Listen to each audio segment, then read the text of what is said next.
हरे कृष्णा। भगवत गीता की इस वीडियो में हम शुरू करेंगे 10वें अध्याय का 38वां श्लोक। बहुत अच्छा श्लोक है, कई चीज़ें हमें सिखा रहा है। इस श्लोक में भगवान कह रहे हैं कि हे अर्जुन, अराजकता को दमन करने वाले समस्त साधनों में मैं दंड हूं। अराजकता, कुछ भी तोड़ फोड़, कंफ्यूजन, है ना, दंगे फसाद, कुछ भी ना मानना, तो उनके साधनों में से भगवान कह रहे हैं मैं दंड हूं।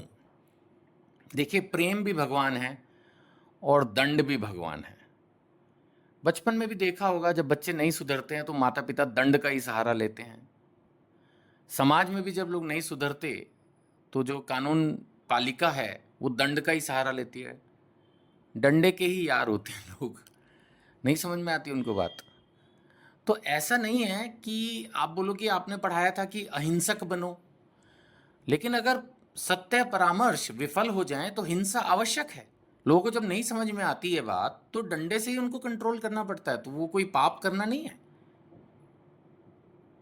तो भगवान कह रहे हैं कि अराजकता का दमन अगर करना पड़े, अगर बहुत जैसे दंगे फसाद फैल रहे हैं या घर में भी दंगा फसाद हो रहा है, तो माता पिता को कई बार दंड का इस्तेमाल करना पड़ता है। तो भगवान कह रहे हैं करो।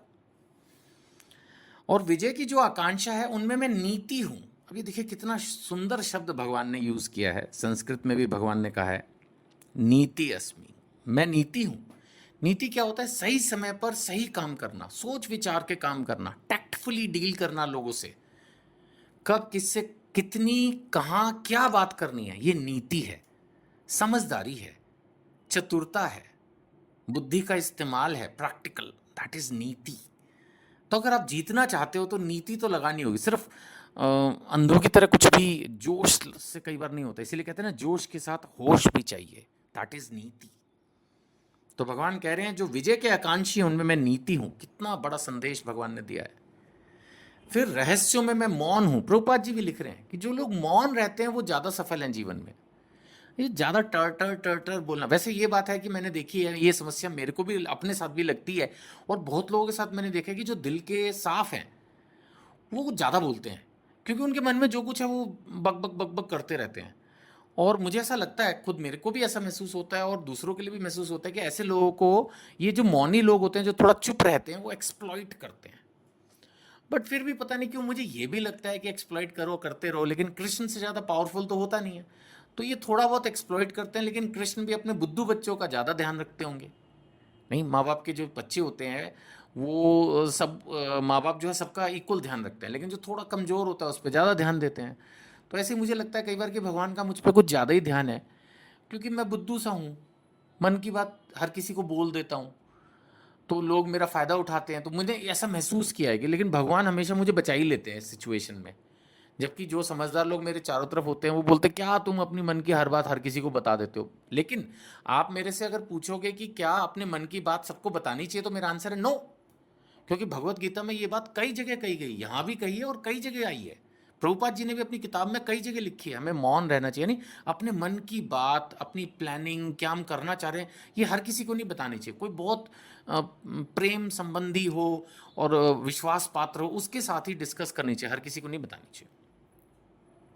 इसीलिए भगवान कह रहे हैं रहस्य में मैं मौन हूं और बुद्धिमानों में ज्ञान हूं। ज्ञानों में भी हम पढ़ चुके हैं कि आध्यात्मिक ज्ञान की बात ही कुछ और है। तो ज्ञानी मनुष्य जिसके पास ज्ञान है, knowledge is power, knowledge is Krishna. So ज्ञान, भगवत गीता का ज्ञान, आध्यात्मिक ग्रंथों का ज्ञान इंसान के सारे कंसेप्ट क्लियर कर देता है। अब हम 39वां श्लोक पढ़ेंगे। यहां पर भगवान कह रहे हैं यही नहीं हे अर्जुन, मैं समस्त सृष्टि का जनक बीज हूं। ये बात भगवान पहले भी बता चुके, सब कुछ मुझसे ही उद्भूत है। ऐसा चर और अचर, यानी कि मूविंग नॉन मूविंग, यानी कि डेड और अलाइव, कुछ भी, पत्थर और जीव, कोई भी नहीं है जो मेरे बिना रह सके। चर अचर सब सब हर तरह की सब कुछ, what ever is visible in this creation, जो कुछ इस दुनिया में दिख रहा है, सब कुछ भगवान कह रहे हैं कोई मेरे बिना नहीं रह सकता। सब कुछ उनके द्वारा ही क्रिएटेड है। जब वायु वही है, जल वही है, आकाश वही, सूर्य वही, चंद्रमा वही, तो फिर कौन क्या कर लेगा।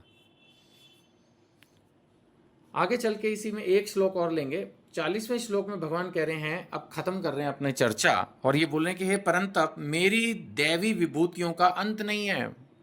जो भी भगवान की डिवाइन एनर्जीज हैं, इनका कोई एंड नहीं। These are infinite, endless.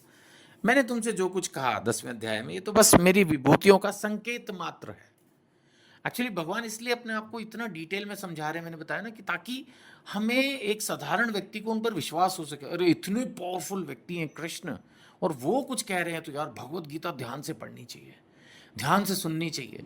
और जब हम उसको अपने जीवन में उतार लेंगे तो फिर हमारे अंदर ये जरूर भाव आएगा कि हम दूसरों के साथ भी प्रचार करें। नहीं, सो जरूर ऐसा करिए, जरूर ऐसा करिए, खूब प्रचार करिए भगवत गीता का, खुद भी उसको फॉलो कीजिए, ताकि लोग उत्साहित हों आपके एग्जाम्पल से। हरे कृष्णा।